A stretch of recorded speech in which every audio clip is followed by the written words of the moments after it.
Japan, often called the land of the rising sun, is known for its elegance, mystery, and breathtaking contrasts.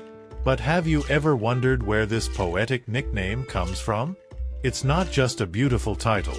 It's deeply rooted in geography and history.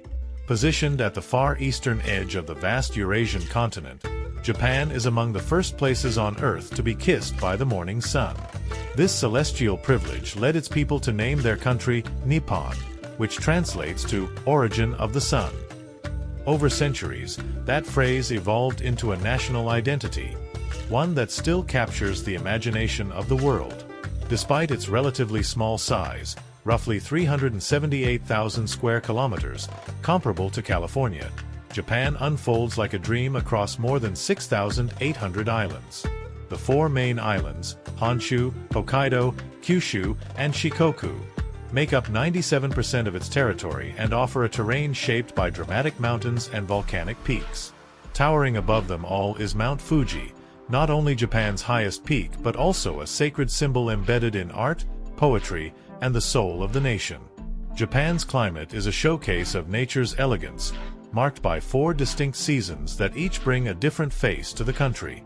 In spring, cherry blossoms bloom in waves of soft pink, turning entire cities into living paintings. Summer is intense and electric, with fireworks exploding over rivers, vibrant street food stalls lighting up festivals, and cicadas echoing through warm nights. Autumn arrives with golden ginkgo trees and deep crimson maple leaves, while winter blankets the country in snow, transforming regions like Hokkaido into world-renowned ski destinations. This kaleidoscope of seasons draws millions of tourists year-round, each chasing a different shade of Japan's magic. With over 125 million inhabitants, Japan ranks among the most densely populated countries on Earth. But beneath that statistic lies a complex reality. Nearly 1 in 3 citizens is over the age of 65, making Japan the fastest-aging society in the world.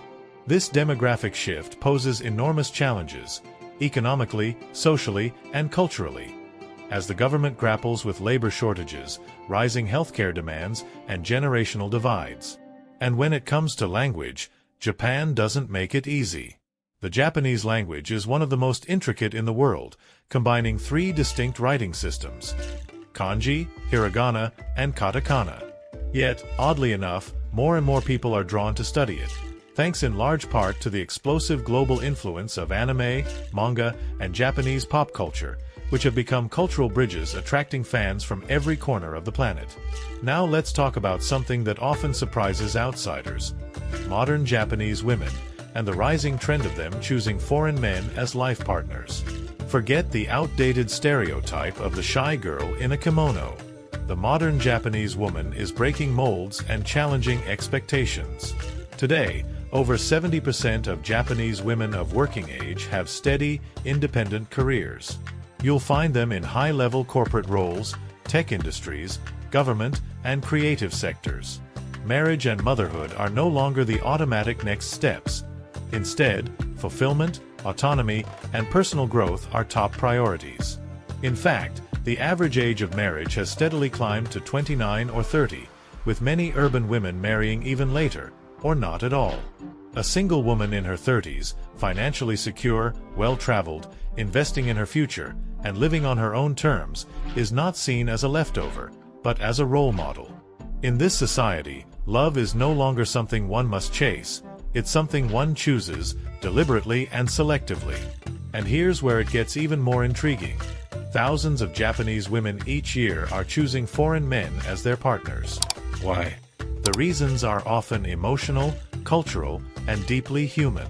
Many Japanese women express a desire for emotional openness and communication, things they often feel are lacking in traditional Japanese relationships. While some local men might shy away from saying, "I love you," or showing affection openly, many foreign men are seen as more expressive, more attentive, and better at creating moments of emotional connection. Imagine this. In a society where expressing deep feelings is often considered awkward or overly dramatic, a kind word, a surprise date, or simply listening can go a long way. For many women, that makes all the difference. It's estimated that between 6,000 and 7,000 Japanese women marry non-Japanese men every year, and the trend continues to rise, especially in cosmopolitan hubs like Tokyo, Osaka, and Yokohama. These intercultural unions are often more than just love stories. They're a reflection of shifting values, new aspirations, and a younger generation unafraid to look beyond traditional boundaries. So now, let me ask you, what qualities do you think truly impress a modern Japanese woman today? If you're curious to learn more about love, dating, and cultural insights in Japan, drop a 2 in the comments and let us know. We've got a whole video coming that dives into how to truly connect across cultures. And yes, we'll reveal a few things that might surprise you. And while we're on this journey into Japan's soul, don't forget to like this video and subscribe to Secret Journeys. We uncover the stories no one else dares to tell, from hidden histories to unspoken realities, and your support helps us keep exploring the world's most fascinating corners. Stick with us, because next, we're diving into why Japan is often called the safest country on Earth, and what lies beneath that calm surface might leave you speechless. Imagine a place where forgetting your wallet on a park bench doesn't end in regret, but in amazement. Hours later, it's still there. Untouched, unmoved, as if the entire city had collectively agreed not to see it. Welcome to Japan, arguably the safest country on Earth. While much of the world has grown accustomed to bolted doors and constant vigilance, Japan moves to a different rhythm. One rooted in mutual respect, quiet discipline, and an unspoken social contract that most outsiders can hardly believe is real.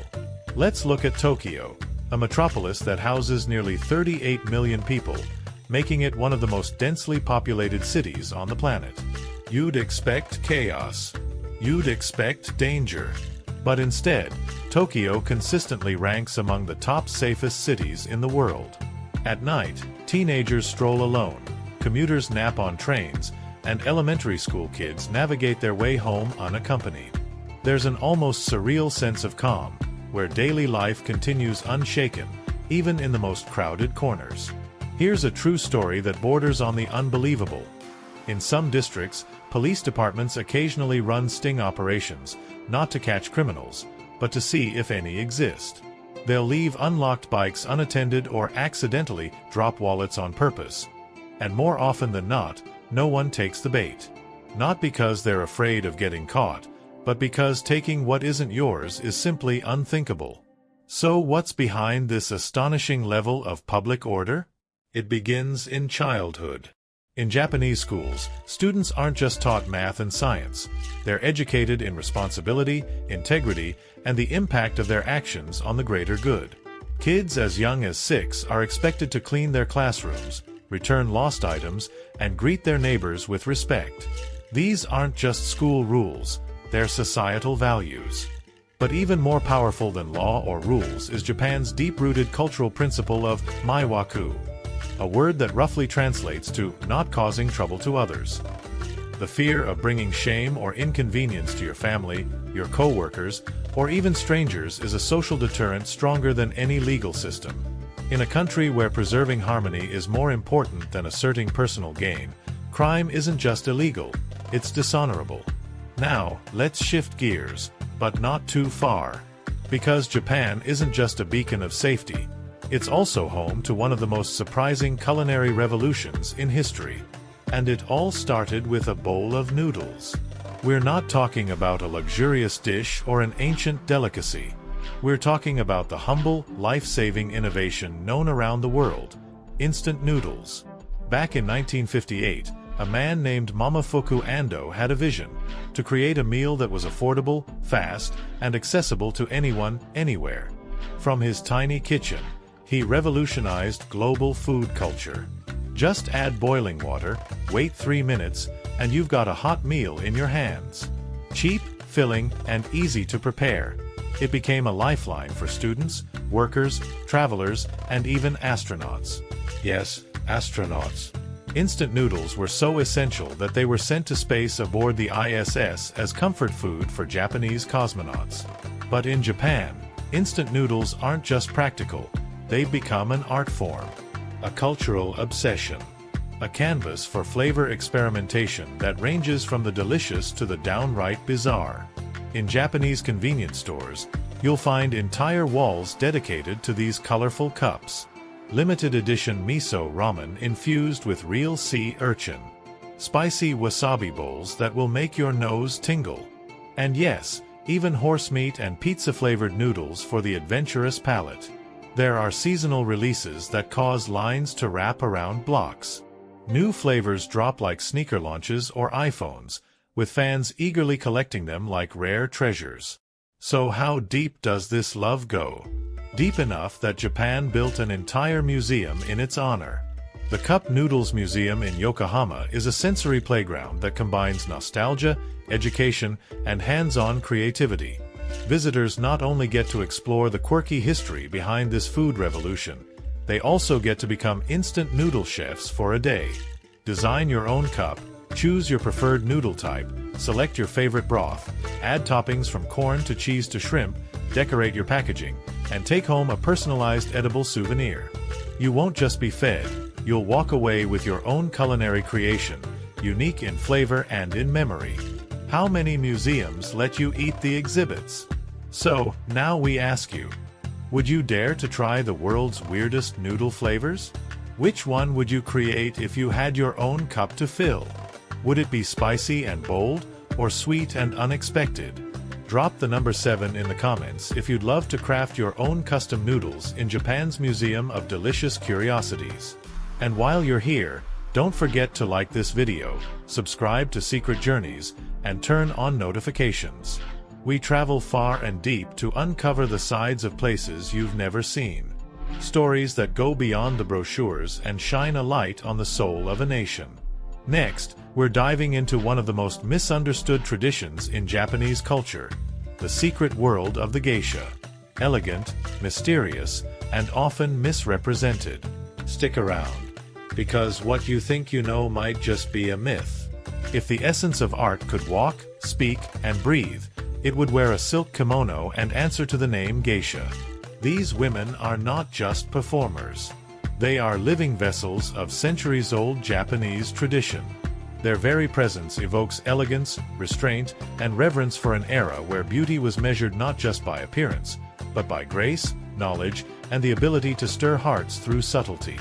In Japanese, geisha translates directly as person of art, and there couldn't be a more fitting description.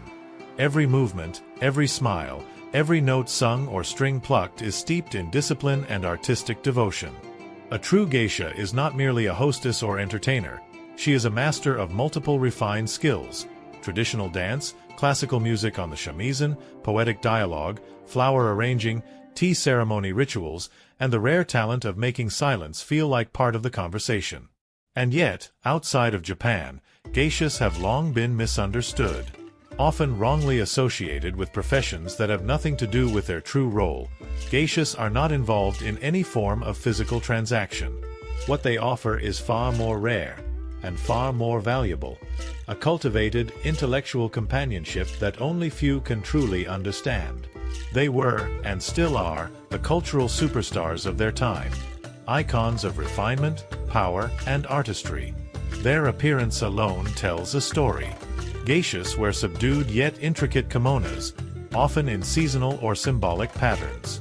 Their obi, the wide sash that wraps around the waist, is tied in the back, not in the front like courtesans, signaling dignity and maturity. Their hairstyles are works of architecture, elevated with combs and pins that each carry meaning. And that iconic white makeup with vividly defined red lips? It's not just decoration. It's a canvas of identity, a mask that reveals rather than conceals. But behind that serene exterior lies a journey of intense sacrifice. To become a geisha is to dedicate one's youth to the pursuit of cultural perfection. Training begins as early as age 13, when a young girl enters a okiya, a geisha house, to begin her life as a maiko, an apprentice. She lives under strict discipline, often isolated from modern society, learning not only the arts, but how to walk, laugh, speak, and even sit in ways that convey intention. 4 years, she studies under mentors, performs in secret gatherings, and masters the delicate choreography of daily life. Only after proving immense talent and unshakable perseverance is she granted the right to become a full-fledged geisha. Here's something that may surprise you. The very first geishas in history weren't women at all. They were men, known as taikamochi. These male entertainers were storytellers and musicians hired to amuse samurai and nobility. But as female geishas began to emerge with exceptional skills in dance, music, and conversation, not to mention natural allure, the demand shifted. Today, there are only 1 or 2 practicing male geishas left in all of Japan, holding on to a fading chapter of a once dominant tradition. Yet the soul of geisha culture remains vibrantly alive in districts like Kyoto's Gion, where the streets still echo with the soft tap of geta sandals and the delicate rustle of silk as geishas glide by like specters of Japan's golden past. Now, while the geisha embodies artistry, another deeply ingrained ritual in Japanese culture speaks volumes about accountability, and it's just as complex and symbolic. In many parts of the world, saying, "I'm sorry," might involve a quick word, a handshake, or even a public statement. But in Japan, an apology is a crafted performance, a social contract, a gesture heavy with emotion, symbolism, and cultural gravity. And in extreme cases, it comes with the shaving of one's head. Yes, in Japan, shaving your head can be an act of profound apology, an ancient way of expressing humility, shame, and the willingness to start anew. Though less common today, this act still carries significant meaning, especially in situations where public trust has been broken. But even without the shaved head, the act of bowing in Japan communicates layers of intent. There's the subtle 15-degree bow for greetings, the deeper 45-degree bow used for sincere apologies. And then there's the dojiza, kneeling until your forehead touches the floor, a position of utter surrender, used when someone is asking for forgiveness with every ounce of their being. It's not just physical posture, it's emotional vulnerability made visible. What drives such intense gestures? In Japan, it's the concept of face, one's honor and reputation within the community. Losing face can mean losing trust, relationships, even your place in society. That's why people will go to extraordinary lengths to make amends. Because in a culture that values harmony above all, making things right isn't optional, it's sacred. So now we ask you, would you kneel to the ground to say you're sorry? Would you shave your head to show you regret a mistake? Do you think your culture could ever embrace that level of humility? If this deep dive into Japan's layered traditions, from the haunting elegance of the geisha to the solemn art of apology, has opened your mind or stirred your curiosity, don't forget to hit the like button, subscribe to Secret Journeys, and turn on notifications. Because the further we travel, the more we realize, the real stories begin where the stereotypes end. Up next, we're venturing into a side of Japan rarely shown in tourist brochures. From lonely deaths to abandoned towns, we're going to explore how a rapidly aging society is reshaping the soul of a nation. You don't want to miss what comes next. There are moments in Japan when simply bowing, no matter how deep, isn't enough. In a culture where dignity and collective harmony outweigh even individual truth, the act of apology has evolved into something far more powerful, and at times, even symbolic to the point of ritual sacrifice. In cases of public disgrace, ethical missteps, or any act seen as bringing shame not only upon oneself but also one's group, organization, or even school, some Japanese individuals take the act of remorse to the next level. They shave their heads. Yes, you heard that right. A completely bald head becomes a wordless yet thunderous apology, a gesture rooted in the values of the samurai era, when a man's hair symbolized honor, pride, and personal identity. To remove it voluntarily was to declare, "I'm no longer clinging to ego, I'm ready to begin again." Perhaps one of the most striking modern examples was when a young pop idol, caught in a dating scandal, appeared in a tearful online video with her head completely shaved. She wasn't apologizing for a crime, but for breaking an unspoken rule, for disappointing the expectations placed upon her. It was as if she was offering the only thing she had left, her public image, as restitution. In Japan, saying, "I'm sorry," doesn't always mean admitting guilt. Sometimes it's a preemptive gesture to maintain peace. Sometimes it's about making others feel at ease, even when you're the one who's been wronged. Picture this: you bump into a Japanese person on the street, and they apologize. Why? Because they value emotional balance over assigning blame. Because disrupting the atmosphere is a bigger offense than being physically pushed. Have you ever witnessed someone go to that level of humility just to make things right? Would you ever shave your head as a symbol of regret? If this shocks or intrigues you, leave a comment with the number 6 and share your take. But if you think that was surprising, wait until you hear how Japan doesn't just apologize differently, it innovates differently. Japan is more than temples, cherry blossoms, and etiquette. It's a global powerhouse of technology, an innovation engine that runs not on oil or coal, but on relentless curiosity and unmatched discipline. This island nation devotes more than 3% of its entire GDP to research and development every single year. That's one of the highest investment rates in the world. But why does that matter? Because Japan doesn't just use technology, it creates it. From the iconic Walkman to the game-changing PlayStation, Sony didn't just lead markets, it transformed culture. Toyota revolutionized how we drive, consistently selling over 10 million vehicles annually, while setting the global standard for hybrid and electric vehicle innovation. Ever used a memory card? That was born in Japan. So were many of the robots currently assembling products in factories across the planet. Japan even built Fugaku, the most powerful supercomputer in the world in 2020, capable of performing 442 quadrillion calculations per second. That's not science fiction. That's a nation investing in the future with laser focus. And while countries race to catch up, Japan is already blending robotics with human care, using artificial intelligence to assist the elderly and developing touch-sensitive androids capable of emotional interaction. In short, if the world is becoming more digital, Japan has long been holding the blueprint. But if you think that's the limit of Japan's creativity, think again. In a society where loneliness has become an epidemic, Japan found a unique solution that's both bizarre and heartbreakingly human. You can hire love. Yes, you read that correctly. In Japan, you can rent family members, partners, even a full wedding party.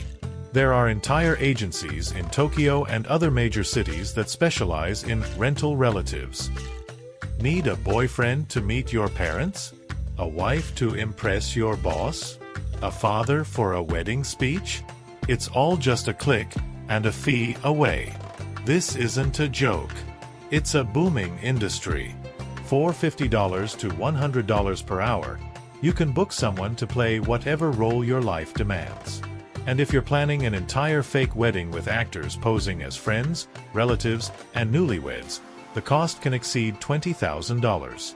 Yes, even the tears and laughs are scripted. But what makes this so eerie is how real it feels. The actors are trained to perfection, holding hands at just the right time, recalling made-up memories, and even blending into your social circle so seamlessly that no one suspects a thing. Clients often confess they forget what's real and what's pretend. Why is this happening? Because for many people, especially in fast-paced cities like Tokyo or Osaka, connection is harder to find than technology. The lines between performance and intimacy blur when society offers little time or space for authentic bonds. When being alone becomes too loud, sometimes even rented love can bring quiet comfort. And if that wasn't already a reflection of how emotion and business intersect in Japan, consider this next fact. There are over 20,000 love hotels across the country. Colorful, discreet buildings that cater to couples needing a few hours of privacy. But these aren't sleazy motels. Some offer themed rooms, extravagant decor, even karaoke and costumes. Others are luxurious, modern, and fully automated for discretion. What does that say about society? Maybe that in a place known for politeness, order, and structure, people still need a space to simply be human. Messy, passionate, impulsive. Maybe it's proof that even in the most efficient societies, the desire for connection, for intimacy never fades. So now, we want to hear from you. Would you rent a family just to avoid judgment? Have you ever felt so alone you considered paying someone just to talk? How would your culture handle this? Drop your thoughts in the comments below. And if this video has made you see Japan in a new light, from its noble apologies to its futuristic brilliance and emotional paradoxes, don't forget to hit that like button, subscribe to Secret Journeys, and tap the bell so you don't miss what's coming next. Because up ahead, we're stepping into a side of Japan most people don't even know exists. Abandoned villages, lonely deaths, and a cultural crisis unfolding silently in the shadows. And once you see it, you'll never look at Japan the same way again. You might think it's a taboo, but in Japan, it's a $40 billion reality. Across the neon streets of Tokyo, the lively alleys of Osaka, and even the tranquil districts of Kyoto, exists an entire parallel universe made of over 20,000 love hotels. Not seedy motels hidden away in corners, but fully designed, often luxurious, theme-based escapes that have become as embedded in Japanese culture as sushi or cherry blossoms. And no, this isn't something whispered about in shame. It's a normalized, widely accepted solution to a cultural truth. In Japan, millions of adults still live with their parents due to high housing costs or family customs. So, where do you go when you need privacy in a society that values collective harmony above all? Welcome to the Love Hotel. But what truly blows people's minds isn't just the number, it's the sheer creativity behind every door. Inside, you'll find rooms that transport guests to a different reality. Bubblegum pink Hello Kitty sanctuaries, neon-lit UFO cockpits, medieval dungeons, fairy tale castles, or even underground prison cells where you can roleplay your wildest fictional escape. Some rooms come with rotating beds, heart-shaped jacuzzis, disco balls, or rainfall machines that simulate a stormy evening in the tropics. Here, you don't speak to a receptionist. You don't even need to book in advance. A touchscreen does all the talking. Pick a room. Pay discreetly. Enter your world. Privacy and efficiency are the two golden rules. And yet, while it might sound strange to outsiders, this booming industry brings in double the revenue of Japan's world-famous anime sector. That's how ingrained and profitable this concept has become. Now imagine this. Would you dare spend the night in a glow-in-the-dark spaceship? Or maybe try the Romeo and Juliet suite, with a balcony and curtain for dramatic flair? If you would, type the number 9 in the comments and I'll reveal some of the weirdest hotels in Japan that Google Maps won't even list. But while some places are built for fantasy, others are shrouded in sacred silence. Far off the coast of Fukuoka lies a place so mysterious, so protected, that women haven't been allowed to set foot there for over 1,000 years. This is Okinoshima, a tiny island just 0.7 kilometers wide, but one of the most sacred sites in all of Shinto tradition. On Okinoshima, there are no tourists, no phone signals, no electricity. Before stepping onto its shores, men must undergo a full purification ritual. Strip completely, submerge in seawater, and mentally prepare to enter a space where the gods are believed to dwell. You leave your clothes behind. You leave the outside world behind. And most importantly, you leave in silence. No one is allowed to share what they witnessed there. Yet despite its seclusion, the island has yielded a stunning archaeological discovery. Over 80,000 ritual artifacts, from bronze mirrors to gold rings to jade jewelry, buried in the soil by worshippers centuries ago. These were not offerings to be kept or sold, but messages to the divine, left in total reverence. In 2017, UNESCO officially recognized Okinoshima as a World Heritage Site. But even today, its rules remain unchanged. It is an island of memory and mystery, an untouched corner of the world that whispers a spiritual code modern life can barely comprehend. But Japan's wonders don't stop at mystery. Some offer a different kind of healing, one that flows, literally, from the ground itself. Welcome to the onsen paradise. With over 27,000 hot springs bubbling across the country and nearly 3,000 designated onsen resorts, Japan is the undisputed global capital of thermal bathing. And these are no ordinary spas. They are natural sanctuaries carved into mountainsides, hidden in forests, tucked behind temples, or nestled beside rivers where steam dances above the surface like a spirit rising. But for the Japanese, the onsen isn't just a way to relax. It's a form of purification. Elderly visitors soak to ease chronic pain. Office workers melt away the pressure of deadlines. Families come to reconnect, sitting side by side in silence, letting the warm mineral water speak for them. In a country that runs on respect and subtlety, the onsen becomes a sacred pause. There's just one rule that often shocks visitors. You must be completely nude. No swimsuits. No towels. No exceptions. Because in the onsen, everyone is equal. Status, background, appearance, it all disappears with your clothing. Nakedness is not vulnerability here. It's honesty. Before stepping into the water, guests must scrub themselves thoroughly, from behind the ears to between the toes, because entering without washing is seen as disrespecting not just others, but the water itself. No running. No noise. And definitely no photos. This is not a theme park. It's a temple of tranquility. And while it may feel awkward at first, most visitors walk away feeling reborn. So tell me, would you be brave enough to experience the raw vulnerability of an onsen? Or intrigued enough to visit a sacred island where the past remains untouched? Drop your thoughts in the comments. And if you're just discovering how layered, poetic, and surreal Japan really is, don't forget to like this video, subscribe to Secret Journeys, and ring the bell so you never miss what's coming next. Because we've only just scratched the surface of a country that lives between the future and the forgotten. And what comes next will surprise you even more. Let's begin with a destination so iconic, so spiritually revered, that it seems almost mythical. Mount Fuji, Japan's highest peak, standing at 3,776 meters, has long been more than just a mountain. It's a national symbol, a spiritual beacon, and a canvas where nature and culture meet in sacred harmony. The Japanese refer to it as the Mountain of the Gods, and to climb it is to embark on a journey not just of altitude, but of inner clarity. In the spring, Fuji's snow-draped cone appears like an ethereal ink painting floating against the blue sky, a vision that feels plucked from a dream. Now, if you're a lover of history wrapped in romance, Osaka Castle will steal your heart. Once a mighty 16th-century fortress, this architectural masterpiece now stands as a bridge between eras. Its emerald-tiled roofs and golden-ornamented dragons shimmer in the sun, offering the perfect backdrop for photos. And here's a twist.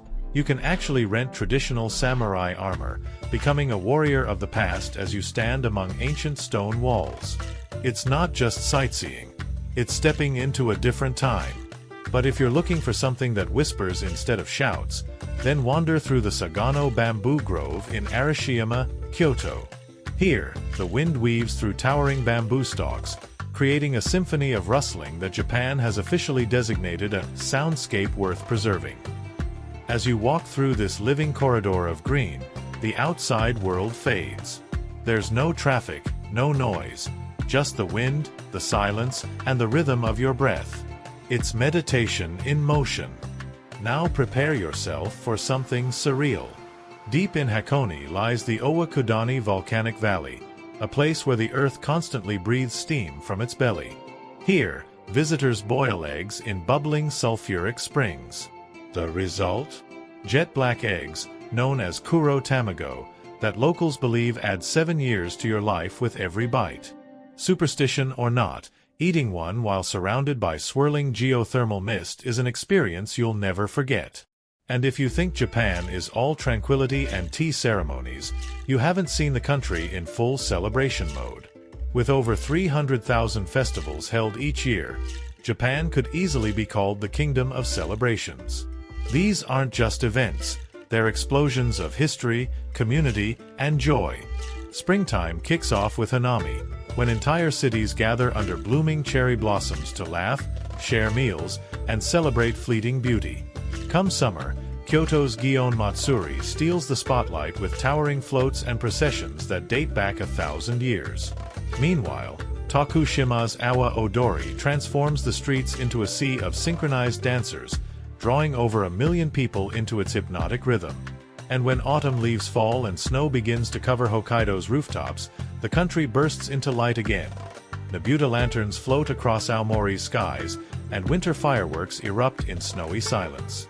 Every season has its heartbeat, and every region brings a story to life. But no story in Japan is complete without exploring what's on the plate. Japanese cuisine isn't just food, it's art, philosophy, and sometimes a dare. From the masterful elegance of sushi and sashimi to the street-side fun of takoyaki and crispy tempura, every bite tells a story.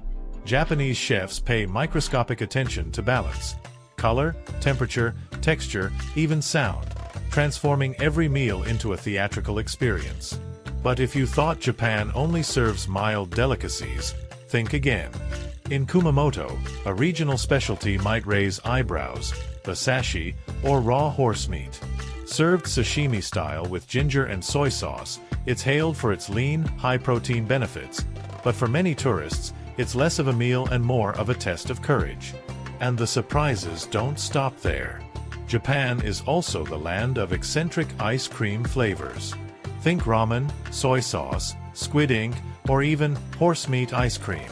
A shop in Tokyo proudly offers over 100 mind-bending varieties. Are you brave enough to try it? Drop a comment with the number 14 if you'd sample one of these daring flavors. Of course, all these delights come at a price, and Japan's cost of living is a topic many travelers ask about. Let's be real, Japan isn't cheap, especially in places like Tokyo or Osaka. Rent in the city center can range from $1,300 to $2,500 per month. But venture into the outskirts or quieter prefectures, and you might find cozy accommodations between $390 and $800. Food, however, is refreshingly affordable. A solid meal in a local restaurant might cost you $6 to $10, while a nice dinner for two can range from $25 to $80. Want a quick McDonald's combo? Around $5 to $7. Utilities, electricity, gas, water. Add another $100 to $200 to your monthly bills, depending on the season. Public transport? Efficient, safe, and clean, but it comes at a cost. Monthly passes range from $80 to $150. Want to stay fit? Gym memberships average $50 to $100. Need dental care? Basic cleanings run about $30 to $50 per visit. All in all, a single person living in Japan can expect to spend between $1,500 and $3,500 per month, depending on their lifestyle. Yes, it's pricey, but what you receive in return is priceless. Safety, cleanliness, innovation, and a society where efficiency and elegance are built into daily life. Aokigahara, the forest where sound disappears. Nestled at the shadowy base of Mount Fuji lies Aokigahara, a forest so thick and silent it feels like stepping into another dimension. The trees are so densely packed that even wind barely makes its way in, creating an unnatural hush. But it's not just the silence that makes this place legendary, it's the reputation. Aokigahara is often called the suicide forest, and for decades it has been a place where many have come to quietly end their lives. What makes it even eerier? Compasses often malfunction within the forest due to the magnetic iron content in the volcanic soil. Trails are lined with colored tape left behind by visitors to find their way out. Some succeed. Others do not. Yet for all its darkness, Aokigahara is deeply tied to Japan's history of yurei, restless spirits, and the idea that the forest may house souls not yet at peace. Some monks even perform spiritual cleansing rituals in the area. For locals, it's not just a place of tragedy, it's a place where the boundaries between life and death are blurred. Would you step inside and face the silence? Tashirojima, the island where cats rule and humans follow. In the northeastern waters of Japan, Tashirojima has become famous not for its temples or food, but for its inhabitants. cats, and lots of them. These feline residents now outnumber people on the island by several folds. Historically, cats were cherished by fishermen who believed that their behavior could predict weather and fishing luck. Over time, as Japan's fishing culture declined and the human population aged, cats remained and flourished.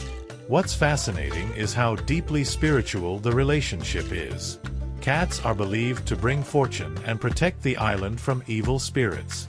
There's even a Nikko Jinja, a cat shrine, built in honor of a feline who died in an accident but was so revered that it received a sacred memorial. Today, tourists from around the world travel to this remote location, bringing offerings of food and toys for the cats. In return, they receive cuddles, purring, and a sense of peace that's hard to explain. Is it just the cats, or is this island truly a place of healing energy? The whispering sands of Tottori, when the earth itself speaks. Tottori, Japan's only desert region, is a surreal landscape that feels more like Morocco than the land of the rising sun stretching across 30 square kilometers. The Tottori sand dunes offer an unexpected contrast to Japan's usual greenery. But there's something stranger still. When you walk across certain patches of the dunes, the sand emits a sharp, eerie squeak. This isn't a fantasy. It's a real scientific phenomenon known as singing sand. It happens when dry sand grains rub against each other under just the right pressure and humidity. The result is a sound like a faint whistle or whisper, often described by locals as the desert telling stories. Legends passed down through generations claim the dunes are alive, speaking only to those who truly listen.